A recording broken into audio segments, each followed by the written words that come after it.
Hello বন্ধুরা, সবাই কেমন আছেন? আশা করি সবাই ভালো আছেন। আজকে আমরা কথা বলবো তুর্কি ট্যুরিস্ট ভিসা নিয়ে। তুর্কিতে মূলত দুই ধরনের ভিসা হয়ে থাকে, একটি হচ্ছে স্টিকার ভিসা এবং আরেকটি হচ্ছে ই ভিসা। এই ভিসাটা মূলত অনলাইনে অ্যাপ্লাই করে নিতে হয়। এই ই ভিসা কারা কারা পাবেন সেটা নিয়ে একটি ধারণা দেব।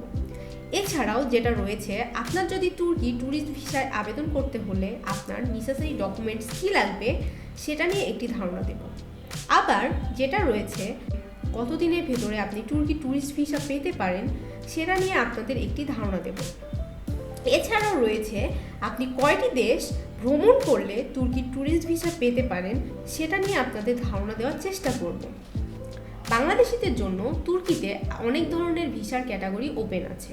আপনি চাইলে যে কোনো ক্যাটাগরি ধরে তুর্কিতে যেতে পারেন। তবে আজকে আমরা মূলত যে বিষয় নিয়ে কথা বলবো সেটা হচ্ছে তুর্কি ট্যুরিস্ট ভিসা। তুর্কিতে মূলত দুই ধরনের ভিসা হয়।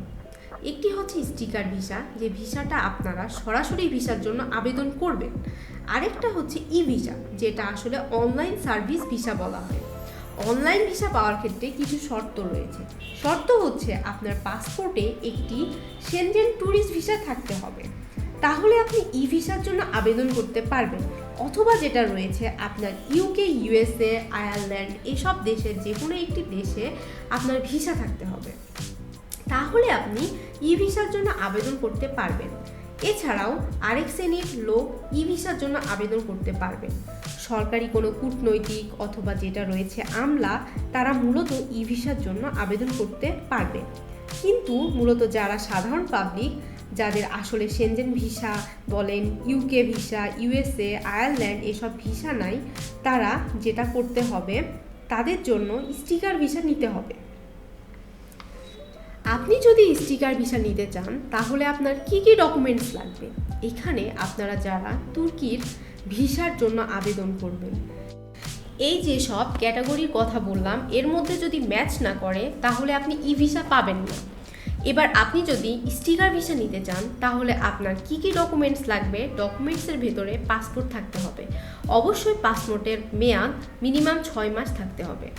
আপনি যখন ভিসার জন্য আবেদন করবেন, একটা জিনিস চেক করে নেবেন, সেটা হচ্ছে আপনার পাসপোর্টে যদি অনেকগুলো দেশের ভিসা লাগানো থাকে তাহলে যেন অ্যাটলিস্ট 2টা পেজ ফাঁকা থাকে এবং আপনি 2 কপি ছবি তুলে দেবেন।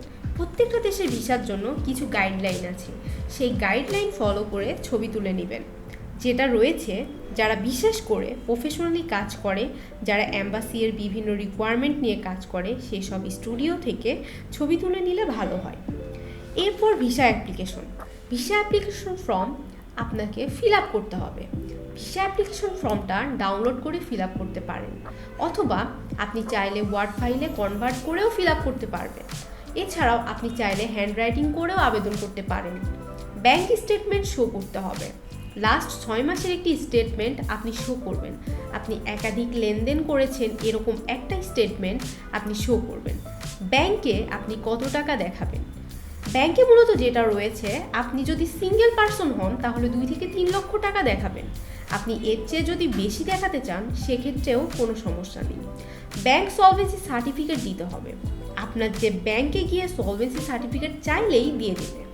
আইটিনারি দিতে হবে। আইটিনারি মূলত আসলে ট্যুর প্ল্যান।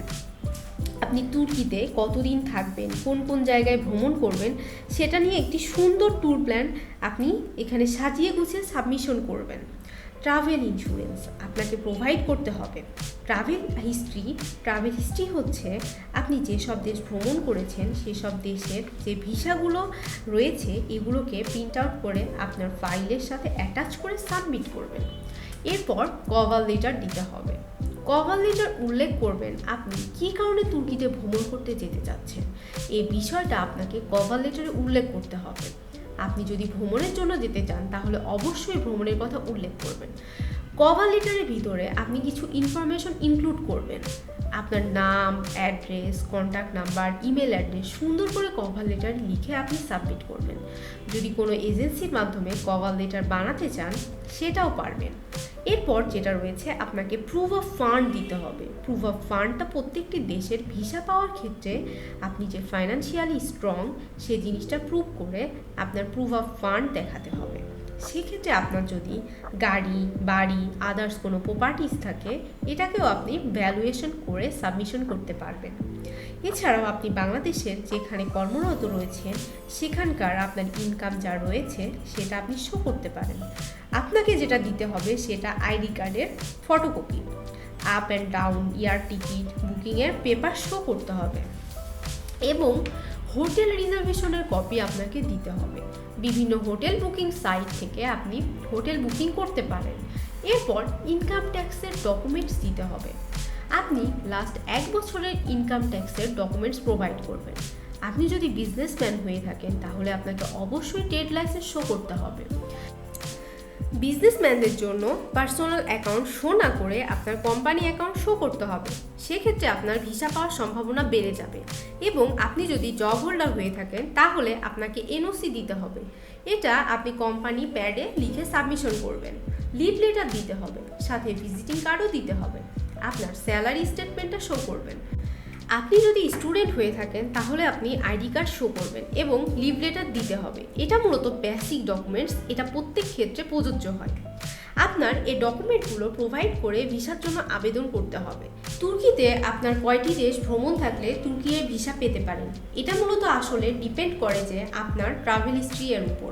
3 থেকে 4টা দেশ ভ্রমণ থাকলে আপনি তুর্কির ভিসা ইজিলি পেতে পারেন।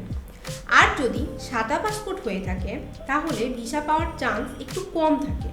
এটা হলো আসলে ভ্রমণের ক্ষেত্রে যেটা রয়েছে। এছাড়াও আপনি যদি তুর্কিতে কোনো কনফারেন্সে অ্যাটেন্ড করতে চান অথবা কোনো প্রতিষ্ঠানে কাজের জন্য যেতে চান, সেক্ষেত্রে পাসপোর্ট হলেও ভিসা হয়ে যাবে। এখানে আমি ফুল ইনফরমেশন দেওয়ার চেষ্টা করলাম। তুর্কি ট্যুরিস্ট ভিসা নিয়ে যদি আপনাদের আরও কোনো তথ্য জানার থাকে তাহলে আপনারা চাইলে কমেন্ট বক্সে কমেন্ট করতে পারেন। আপনাদের আরও তথ্য দিয়ে সহযোগিতা করার চেষ্টা করব। আজকের ভিডিওটি এ পর্যন্ত শেষ করছি। যদি ভিডিওটি ভালো লেগে থাকে তাহলে লাইক করবেন, শেয়ার করে সকলের মাঝে ছড়িয়ে দিন এবং আমাদের চ্যানেলে যদি নতুন হয়ে থাকেন তাহলে অবশ্যই আমাদের চ্যানেলটি সাবস্ক্রাইব করবেন, পাশে দেওয়া বেল আইকনটি ক্লিক করে বাজিয়ে দিন। তো দেখা হচ্ছে নতুন কোনো ভিডিওতে। সে পর্যন্ত সবাই ভালো থাকুন, সুস্থ থাকুন। আল্লাহ হাফেজ।